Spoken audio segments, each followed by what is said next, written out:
First things first, one of the best things about a cruise is that it offers an affordable vacation. Instead of forking over cash for transportation, hotel, meals, and entertainment, Cruise offers everything for one price that's usually lower than you pay if you were to book it all separately. But don't think that cruise lines make their vacations affordable out of the goodness of their hearts. Remember, cruising is a business. And for the cruise lines, there's still plenty of money to be made once passengers are actually on the ship. In fact, once you're on board, you'll notice all of the opportunities to spend money. And with the opportunity to spend money means there's also opportunity to waste money. That's why I've rounded up some of the biggest ways that cruise passengers can waste money on their trip, whether it's on the ship or off. They don't stay at a hotel with a parking package. If you are driving to a port and you intend on staying nearby the night before, then you should look for a hotel with a parking package or free parking. Parking packages, they include parking at the hotel for the length of your cruise, return for a one-night stay. Sometimes parking is even included for free. The hotel will simply let you keep your car there while you set sail. If you plan on staying near the port anyway, it can save you a ton of money. Considering that some ports charge up to $20 and sometimes even more per day, you can save $140 on parking fees alone for a week-long cruise if you just stay at a hotel with a parking package. Over at Cruzely.com, I've put together a list of hotels with parking deals for every major port in America. I've put a link in the description below. They don't buy a drink package. Drink packages are popular on cruises. These packages are essentially all you can drink for alcoholic beverages. You pay one daily cost and you can just hit the bar whenever you're thirsty. This way you don't have to worry about the cost of each individual drink adding up and being hit with a huge bill at the end of the trip. Passengers that like to drink on their cruise can save a ton of money by buying a package instead of paying for each drink individually. For instance, a package aboard Carnival costs about $60 per day, and individual beers are about $7 to $8. So if you plan to drink more than 8 beers over the course of a day, then you can save money by getting this package. As well, other beverages like wine, cocktail, soda, and more are also included. If you drink your share and don't have a package, you could be throwing money out the window. They buy a drink package. Wait, didn't I just say people waste money by not buying a package? Some do, but for others, it is more of a waste to buy the drink package when they won't take full advantage. When you purchase the package, you have to buy it for every day of the cruise. In addition, most cruise lines make every adult in a cabin buy the package if one person does.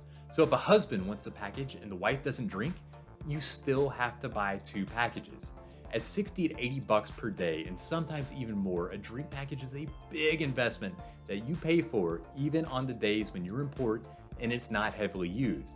If you aren't going to use it to the full potential, then it can cost you significant money. Do the math before you buy. They buy souvenirs when they aren't on sale. There are plenty of opportunities to shop on the cruise ship with everything from cheap trinkets to expensive watches all for sale.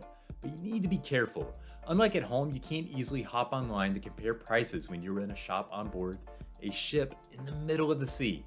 Instead, if there's a souvenir that you have your eye on, wait until it's on sale on the ship. With only a limited amount of time passengers on board, sales run very often, and it gives you a chance to pick up something cheaper than you would otherwise by being a little patient. They don't sign up for packages before getting on board the ship. I've mentioned the drink package, but there are also other packages like for Wi-Fi and specialty restaurants. If you know for certain that you'll get your money's worth for a package like these, then by all means, buy it. But don't waste money by waiting to purchase until you're on the ship. You often save cash by purchasing these items beforehand. Cruise lines usually discount the packages before your trip to encourage you to buy them in advance. For example, a recent cruise offered a drink package special of buy one, get one 50% off. It's an easy way to save some cash for something that you're gonna buy anyway. They don't take advantage of bringing wine or champagne. If you drink wine or champagne, then don't forget to bring a bottle of your favorite with you on boarding.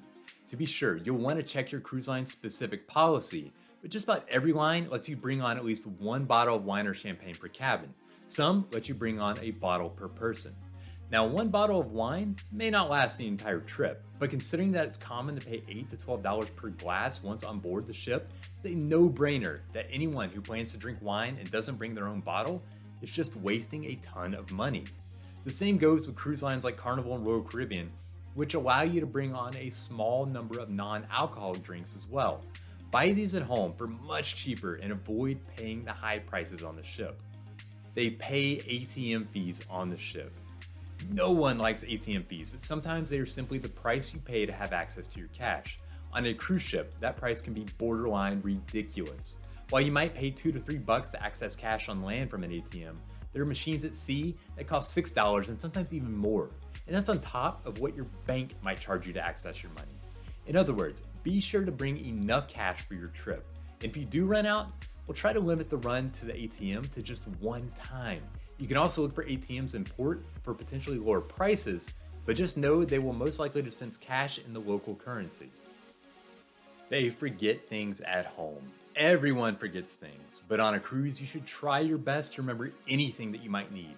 And while in general, I'm all for packing light, it's okay to go a little while packing toiletries and medicines that you might need. It's because when you're on a cruise in the middle of the ocean, it's not simple to just run out to the nearest store and pick up something that you need or that you forgot. Instead, you'll have to make do with what's on the ship or what's in port. Cruise ships, they all have small stores that sell everything from deodorant to ibuprofen, but shopping here means paying inflated prices for the things that you might need. For example, I've seen prices of $5.25 for dental floss and more than $17 for a bottle of cold medicine. So when it comes to items you might need at a pinch, definitely don't forget them at home. They don't do the math on upgrades. It's a little trick the cruise lines do, but it can cost you big money. When you look at upgrading, it's often priced in dollars per person per day. So moving from a room on the second deck to the 10th deck might be priced at $5 per person per day. That sounds cheap, but do the math before you make the move. Given that it's almost always 2 or more people traveling on a cruise and the trip lasts multiple days, this per person per day pricing quickly adds up. For example, if you pay for a simple $5 upgrade that's priced this way, 2 people sailing on a 7-day cruise will spend $70 over the course of the cruise for that upgrade. They pay spa prices for a simple massage. If you want to visit the spa, then have at it. The cruise ship spa offers a wide variety of services and it can really pamper you while you're on your vacation. Everything from fancy massages to Botox to salon services are available. However, if you just want a simple massage, then you can save a lot of money by waiting until you hit a port. In most ports, vendors on the beach will offer massages at cut-rate prices compared to the ship. To be sure, there's likely no licensing of these masseuses like there is on a cruise ship, and often the massage is given on a portable table at the beach, so the atmosphere isn't quite as nice as a cruise ship spa. Still, at just pennies on the dollar, it can save a lot of money if you were only looking for a simple rub down. They gamble too much on the ship. Some people will tell you that any gambling is a waste of money. However, if it's entertainment to you, then there's no problem playing blackjack or the slots. There's nothing quite like a casino on a cruise ship that's buzzing late in the evening. That said, you should realize that the payouts on cruise ship casinos can be pretty low. Take blackjack, for example. It's common to find blackjack tables on ships that pay 6 to 5 instead of the traditional 3 to 2 on blackjack. Craps tables offer bets with higher house edges like the Big 6 and the Big 8 bets. As well, video poker machines are often 6-5 machines instead of the much better paying 9-6. In other words, play all you want, but know that the casino payouts on the ship likely aren't as favorable as what you might find in some land-based casinos. Now it's your turn. Know of other ways that passengers waste money on a cruise? Let your fellow cruisers know about them in the comments below.